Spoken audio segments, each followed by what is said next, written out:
welcome to Positively Sparta. I'm your host, Nikki Morville.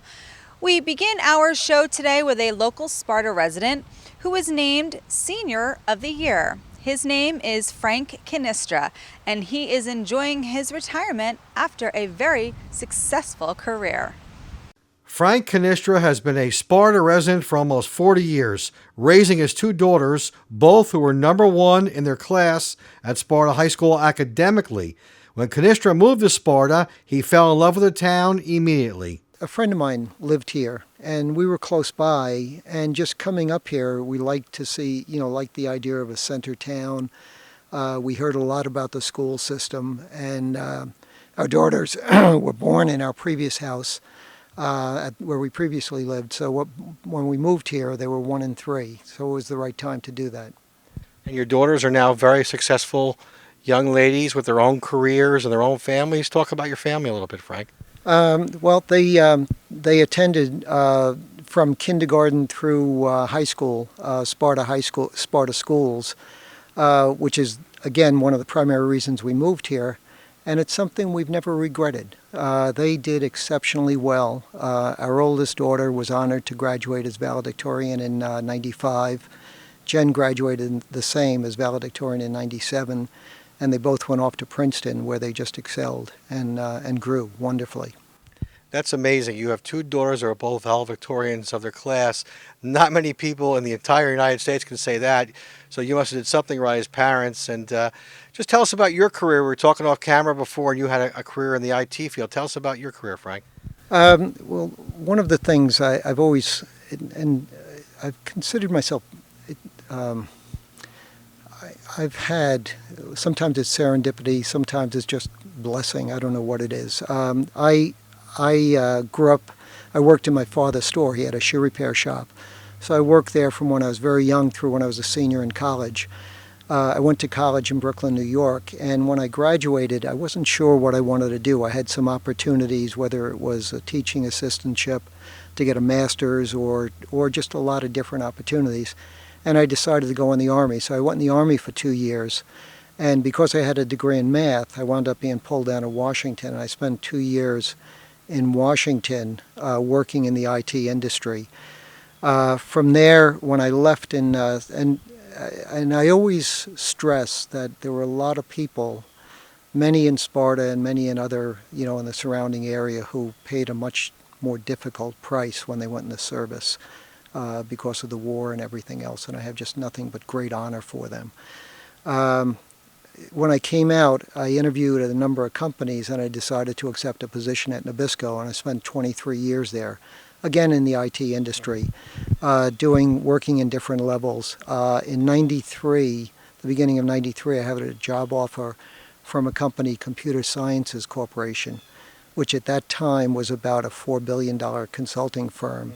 And I decided to go with them. I spent about 17 years with them, working first as a senior consultant, then as a principal, then I was promoted to partner in the commercial division and in the federal consulting division. And that pretty much defines my working career. I retired in 2009 from there, and I've just been doing other things, mostly volunteer work since then. For his charitable work and his involvement in Sparta Kiwanis, Frank Canistra has been named the Sparta Township Senior of the Year. I am honored to receive that. I can point to probably 10 or 20 people who were equally qualified to receive that honor. I was nominated. One group wanted to nominate me, and I turned them down. And then the group that I belong to, Kiwanis, they said they're nominating me, kind of just matter-of-factly. And as a result, the application was submitted and I was selected. I am very humbled to receive that honor. And you're also talking about Kiwanis. You're very involved in the Kiwanis. Talk about all the great things you do for this area the Kiwanis Club does. Well, most people don't realize, but Sparta Kiwanis is one of 8,000 clubs, Kiwanis clubs worldwide. And when you add in all of the high school groups that they support and things like that, for example, Sparta Kiwanis supports 3 separate key clubs. in Sparta High, Pope John, and Sussex Tech, as well as a builders club in the middle school. So worldwide, there are 8,000 Kiwanis clubs, and you multiply that out, many, many more organizations. They've given out over $420,000 in scholarships since they started that process well over 20 years ago. Last year, they gave out over $19,000 in scholarships to the students in the 3 Sparta high schools.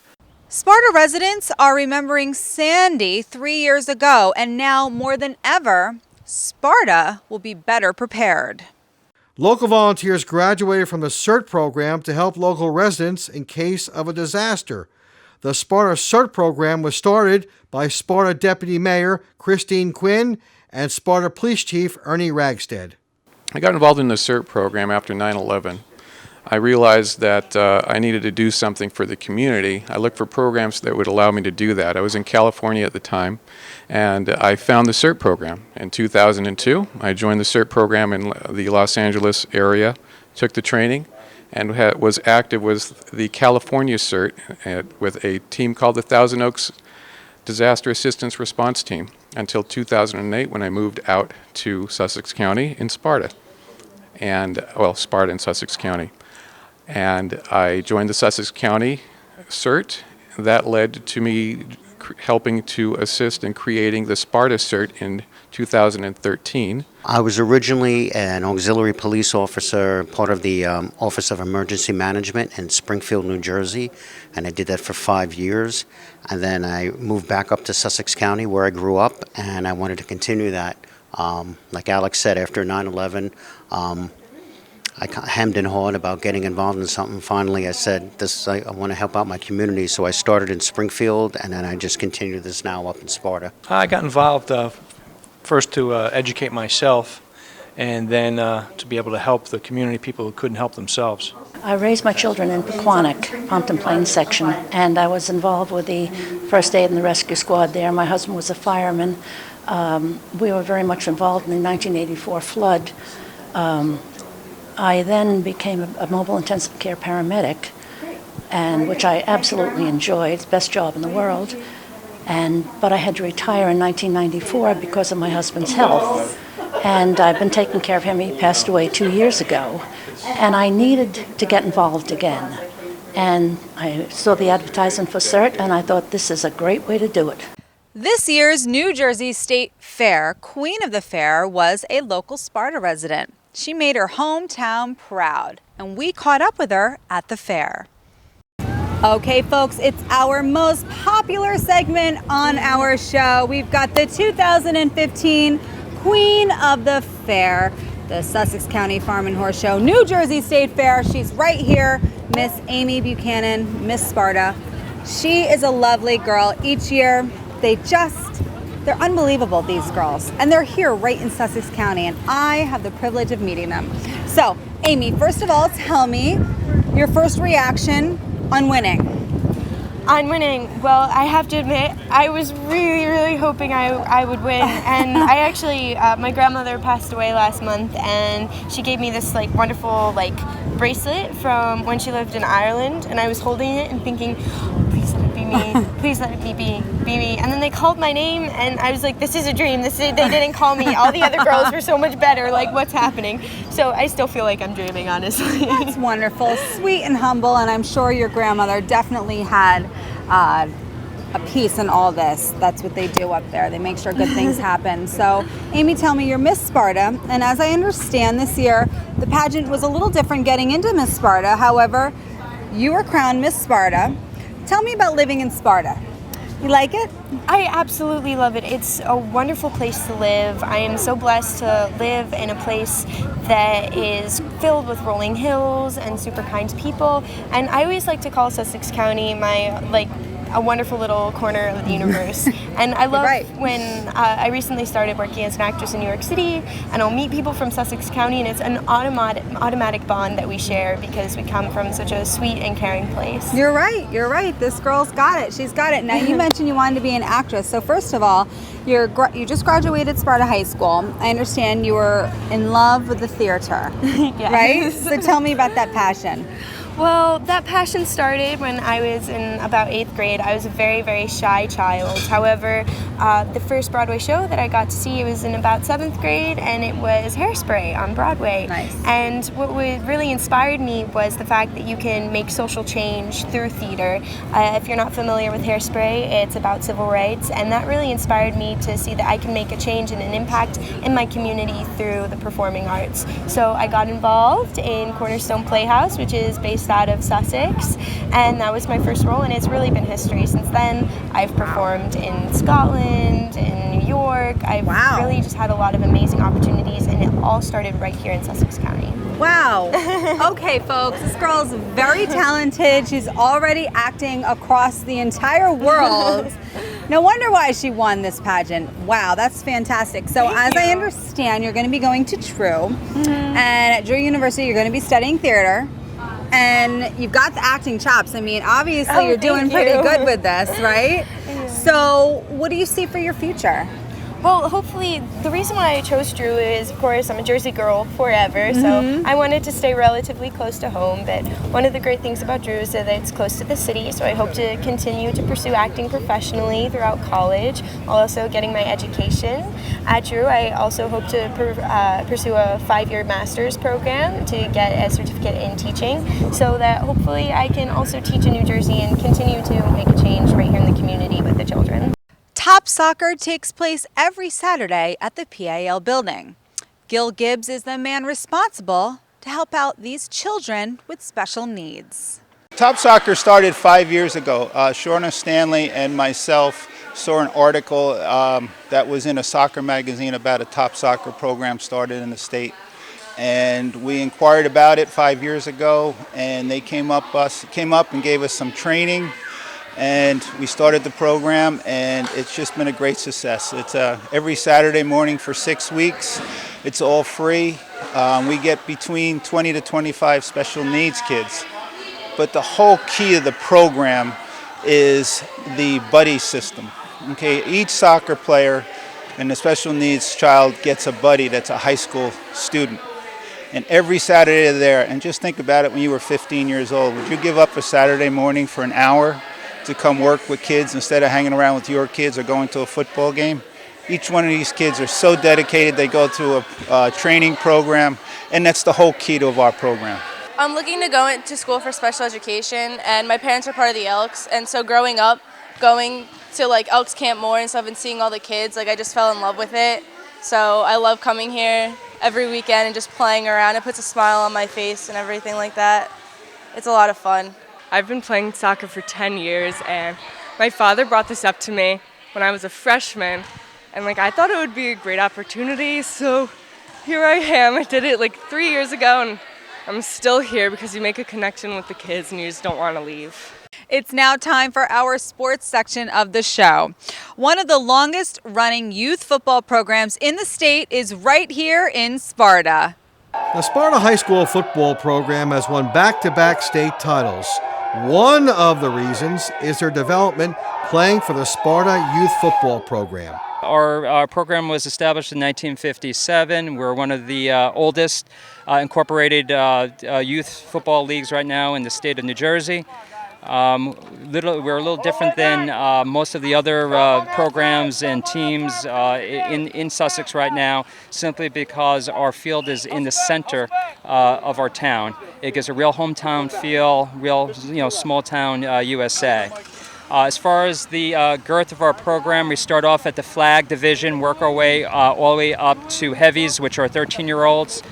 We pride ourselves in the level of coaches that we have in our program. Most of these guys have played actually for our league way back when and have come back now to donate their time and talent and forte in football to these kids. We like to see ourselves as being more than just a football program. We are very community-oriented and minded. We have several different committees set up for charities. One of them is the Milk Bowl, where we take any type of needy family that has any type of situation in a particular year, and we raise money for that family. We also are very, very big right now with the Tilly's Pass It Along.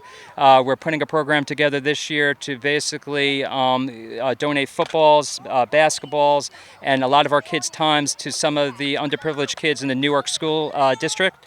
We started to do this a little bit last year, but we really want to develop it more going into 2015. One of our biggest goals this year is to raise money for next year for putting Zenith helmets on our kids' heads. Safety is one of our biggest issues, and probably you're well aware that football has seen a lot of injuries over the past few years. As a whole, this nation's Little League enrollment has gone down. Sparta's Little League, actually, our enrollment's only going higher and higher. With that said, though, we want to make sure that our kids are out there with the best equipment possible to protect their heads, their bodies. So we're doing a series of fundraisers this year to basically get Zenith helmets on these kids' heads, which are probably the best in class right now, and will almost guarantee that our kids will be safe out there out on the field. Sparta Youth Football Vice President is one of those guys who has been involved in Sparta Youth Football his entire life. We've had a lot of great athletes. From years ago, we had guys that played in the pros. We had Eddie Fulton. We've had Eddie Sheridan. We've had Tommy Sheridan. We've had Bobby Sheridan played at Cornell as a center. We have 2 kids from Sparta currently that are on Florida State with Chad Mavetti and Sean. We have a very good program with very good coaches with a lot of good training and background. Sparta coaches make sure that football is not the only thing these young men are taught. That's the whole thing. I love working with the kids. All the guys out here love working with the kids. I think when we were young, it was just so awesome to have your name called, the run out on Ungerman Field in front of everyone. And now we're passing on the tradition to the kids, helping them develop into nice gentlemen, nice boys, nice ladies, and I think we're doing a great job. I grew up in Sparta back in the 70s. I played football with Lou Seville, John Place, and I played high school with those boys. A lot of other ones, Sean Brown through the years, Kevin Ferrier, his son, just graduated. A lot of good kids came through this program. Sparta Youth Football is now involved in breast cancer awareness. Sparta Youth Football wanted to get involved with Pink Socks for Breast Cancer Awareness Month because it's the right thing to do. It's a great opportunity to raise money for breast cancer awareness and to show that our league is united. Sparta Youth Football supports breast cancer awareness, and we support each other. I think this is a really personal cause because so many people have been affected by cancer or know somebody that has been affected by cancer. So it was a great chance for us to get involved and really give back. And let's not forget about Sparta Cheer. Sparta Cheerleading is a program for everyone. We have game and competition cheerleading that allows girls who would like to cheer at football games to cheer for football games, and competition to focus more on competition, although the competition cheerleaders also cheer for games as well. So kind of everybody gets a little of everything. Now, we know that the athletes work really hard on the football field. Talk about how hard the cheerleaders work. Cheerleaders work really hard. It's actually funny that some of the football players or football coaches who have seen the cheerleaders practice have actually changed their perception of cheerleading and how hard that they do work. The girls put in just as much time and energy and sportsmanship as the football players do, just in a different way. So the girls work really hard all the time. Sparta is one of the few towns in the state that have body cameras, and the Sparta police are now wearing them. Well, it's actually a good thing. It captures any interaction we have with the public now, not just motor vehicle stops, but any interaction that we have with the public. You just simply turn around with the switch here before you get out your call, and it videos anything any interaction we have. So it's not just motor vehicle stops anymore. So it helps with court cases and things, personnel complaints. Everything's on video, so it's all there for everyone to see. And I guess it doesn't make your job a little easier, like you said, everything is on camera for everyone to see. Yeah, I mean, I've been here almost 10 years, and I've been on camera since I got here, so it's really no different. It's just on my body instead of in the car, so it's really no different. And I'm used to it, so it doesn't bother me at all. It actually helps. Sparta Parks and Recreation are very involved with their seniors. Recently, a picnic was held at Knoll Heights for the seniors. we provide a wide variety of activities and classes for all of our senior citizens, ranging from exercise, line dancing, book discussions, and trips. We just came back from Alaska, as a matter of fact. What's it like for you to be doing this for the seniors? It must be very fulfilling. It's very, very rewarding. We like to encompass their socialization, their exercise level, and also their emotional well-being. Our final story for the show this week comes from students from Sussex Tech, and whose project has now made the school famous. The technology class at Sussex County Tech School in Sparta has built a submarine which has given the school national recognition. The submarine we started actually at the end of our sophomore year. We started talking about whether we wanted to do it, and our assignment over the summer was to come up with ideas of how we wanted to do, because you can go either the speed route or the innovation route. Speed is just an overall speed competition, or there's also innovation awards, so we ended up electing to go for that, and then you have to decide how you want to do your sub. So we ended up focusing in, this was probably close to a month into school, on doing some sort of squid propulsion jetting motion. We went through designing scale models and coming up with ways to do that, and then assess those scale models before settling in on a couple of different designs. The seniors and juniors were separated, so we did 2 different designs, and around Thanksgiving decided on which design to pursue, which ended up being last year's senior design. Incorporated with a few characteristics of other ones, and then made some changes and started manufacturing things around January, and then right from there we kicked it into overdrive and finished up in early June to send over to Fonz Rallies, who painted it. But come the springtime, it was every day after school. We were spending a lot of weekends here, and it was in this room, the room across the hall. We were all over the place working on the sub. How do you feel about this accomplishment for you and your classmates? Well, it was definitely a huge thing for us to work on. I mean, there's not much bigger project you can get. We've been talking about that this year. How do you top that now that we're seniors? And it's a huge project, both in time-wise and just in scale. That we went down to Maryland. We were competing against all kinds of colleges, like University of Michigan was there, Virginia Tech was there, people from around the world were there. So it was just a huge accomplishment, and just the fact that we had designed this thing up here and it's on the land, and when you put it in the water you don't know if it's going to work, and we put it in the water and it worked the first time. Not perfect, but it worked, so that was definitely a thing that we had looked at all year, and then when it actually works you're like, wow, that's incredible. We accomplished it with a lot of hard work, weekends, afternoons, incredible amounts of time. We kind of worked on it every extra second we had, and it was a hard process. Talk about the design, how you came up with the concept to build it. The concept kind of started out of everyone's mind. We had a senior design, a junior design. Around, I think it was Thanksgiving, we chose a design that we wanted with. It was a senior one. It was a squid propulsion. That's kind of what we wanted to go for, so that's what it ended up being. Has leaves that go in and out with a locomotion setup, and from there on we went on in designing it and building it. Started from our sophomore year, we decided to contribute our ideas, junior and seniors, due to our big class size. We did different ideas and we split up, and at the end of about a couple months we all took a vote on it, and we later on decided on the senior design due to various reasons. I mean, both designs were good, don't get me wrong, but we chose the senior design because it was much more simpler, not work-wise, but in part-wise. It was just, it engineered better, it just simpler. That's what engineering's about, so started from there. Then the hard work came in.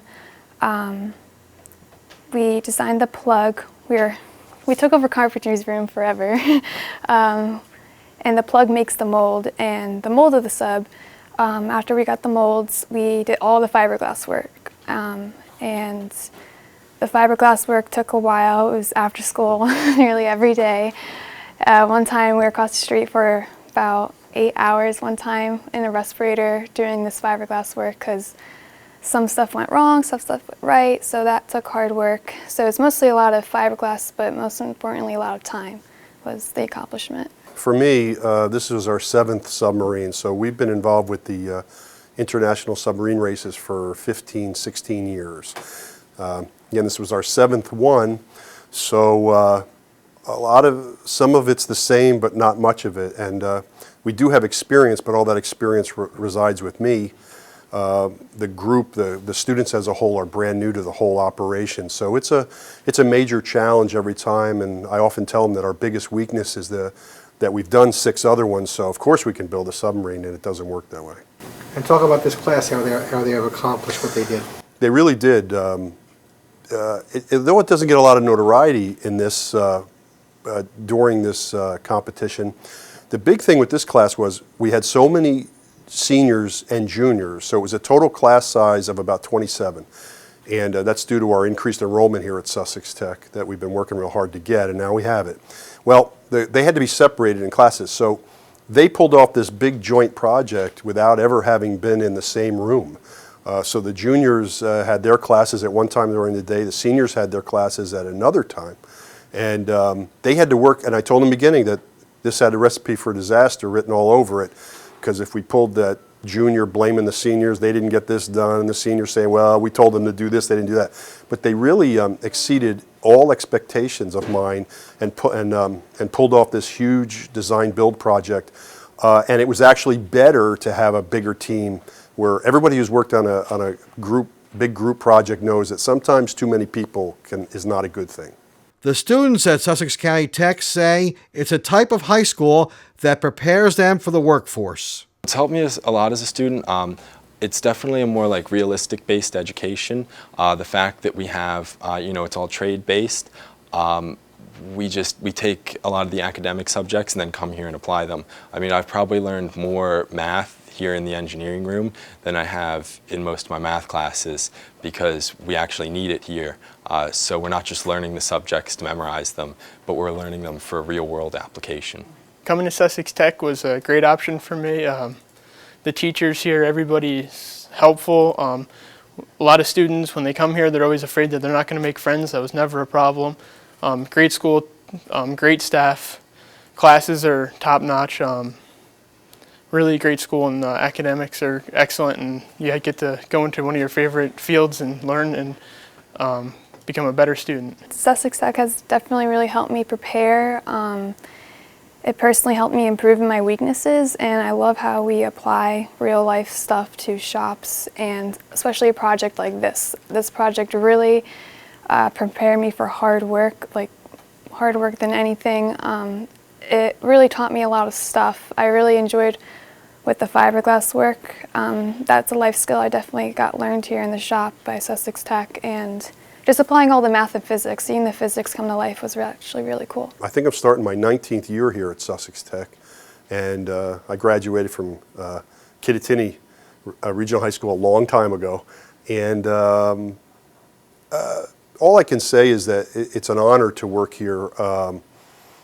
The example I'll give you is if we're studying here in engineering, we're studying internal combustion engines, and we want to talk about a modern 8-cylinder engine. Well, we go next door to auto, and they got one taken apart, and we can see the size of everything, and look at the valves and the springs and how things are actuated, and then I can really look at them and say, hey, now you want to see something, and we'll talk a little bit about diesel technology, and then we go down the hall and we go to the diesel shop where they got a 450, 500 horsepower 6-cylinder diesel engine taken apart, and they get to see the big difference. So I think we get to graduate students here in this program. They graduate with their eyes wide open, and they know what they're getting into, and that way they can survive a lot of that generic engineering studies in college, because they got a taste of the end product and they know if they like it or not. This is our second show of a series of 4 shows. We appreciate you watching and enjoying the beauty which is Sparta. For Jerry Morelli, I am Nikki Morville. Good night.